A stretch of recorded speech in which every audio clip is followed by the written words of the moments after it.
Since I couldn't be in class today, I wanted to go over a little bit about a comparison between state and federal court systems. I feel like a Venn diagram is a good way for us to review the information that you've learned from this state court system, which you're doing both federal and state today, even though they're in two different units, mostly because I'm not there to make the discussions go a little longer. Um, uh, so hopefully having them in two separate sets of notes does help to distinguish between them a little bit, but I hoped that this Venn diagram with my video here will also demonstrate or illustrate some of the similarities and differences between the state and federal court systems. Um, I I wrote into your notes. Hopefully you're good with that. Sometimes it's hard to do notes in the Venn diagram. I know that Google and sometimes with Canvas and converts to Word or whatever, it's not always easy to edit the Venn diagram. So you're welcome to take notes below or do whatever works best for you. But I do want you to take some notes. You just have flexibility on where those are. So as we talk about, if I was in class today, I would draw this Venn diagram on the board and we would discuss it together. And I would ask you to come up with the similarities and differences. But this is the best we've got today. So, one of the things that I would like you to notice is that if you compare state and federal court systems side by side, one of them is longer or at least has more options or steps that it potentially could be in it. Which one is that? If you said the state system's longer, then you would be right. So I'm going to go into this Google Doc and try to edit it. As I mentioned, I know that there's some challenges with this. So if it's not working for you, feel free to write stuff down below. But I'm going to say it's a longer or has more options, more steps that you could potentially take.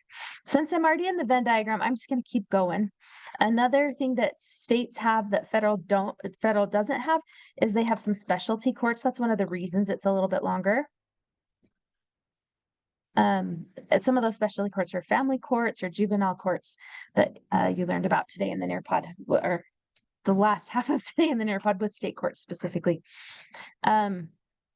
Another thing that you might notice is there are probably more state courts, meaning that more cases go to the state court first.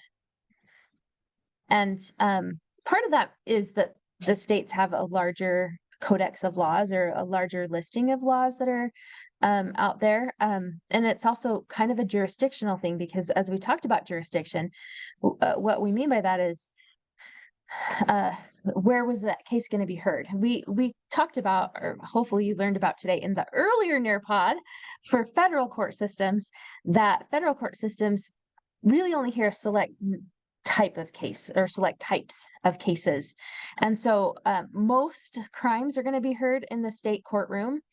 Most lawsuits between two companies that are in the same state, which a lot of companies that do business with each other do live nearby each other.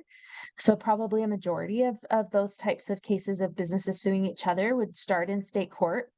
And so I think that's another kind of difference between state and federal. And then I'm going to make a new text box over here for federal. And I'm going to write in, obviously it's shorter because if we have differences, I don't think I have to write that one down. It's kind of, I think it's fairly clear from the Venn diagram. But I do want to write down that the state Supreme Courts refer cases to the federal level or the federal Supreme Court.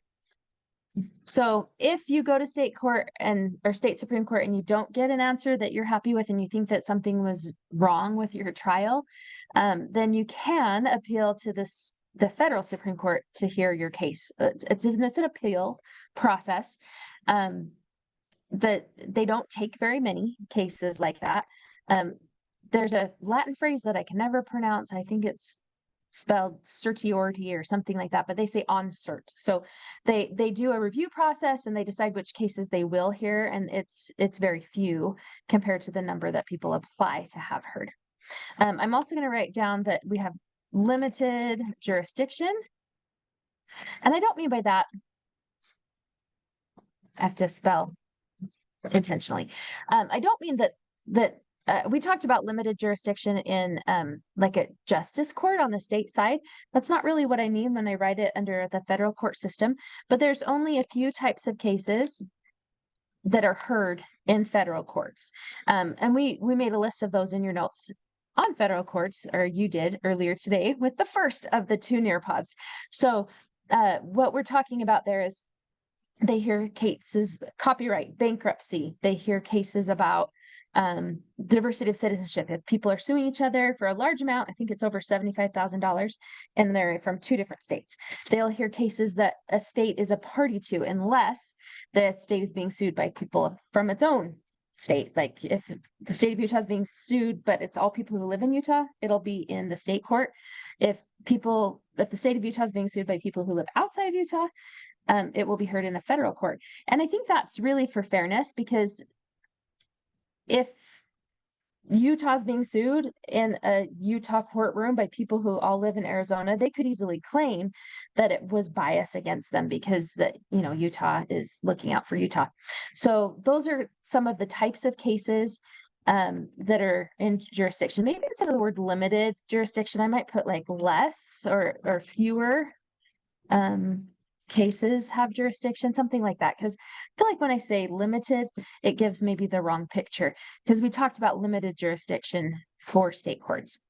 All right, I feel pretty good about that list. I'm sure we could continue and make additional items. I'm sure you could probably come up with some additional ones, but I feel like those are maybe more of the key components that I feel are differences between the state and federal court system. So I'm going to just write in this text box about some of the similarities. And again, it's going to take me into a Google drawing. This one's even more, in my opinion, more frustrating than the last one, because the box is weird. It's in the middle of the screen. And anyway, so similarities, they both have Supreme Courts.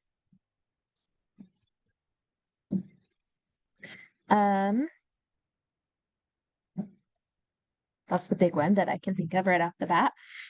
They both have options for appeal.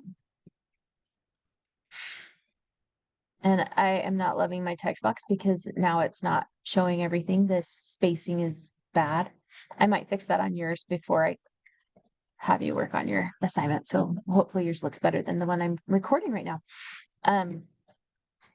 What else should we say about state and federal court systems? I think we could just say they both have layers. Like and that's kind of what we meant by the appeal process. So maybe I put that on the same line. So they have options for appeal, which means there's layers to the court system. Other similarities that we want to talk about.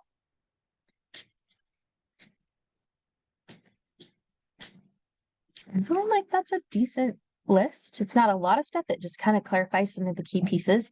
Again, I know we could continue on and keep going, but in my teacher brain, those are some of the things that I think are testable that you need to know about. So hopefully this video was helpful for you. Apparently there, maybe. I'm going to have to zoom out so I can close this or something. I'm going to turn off the video and figure that out. I hope everything's going well for you guys today. Email me if you have questions. Bye.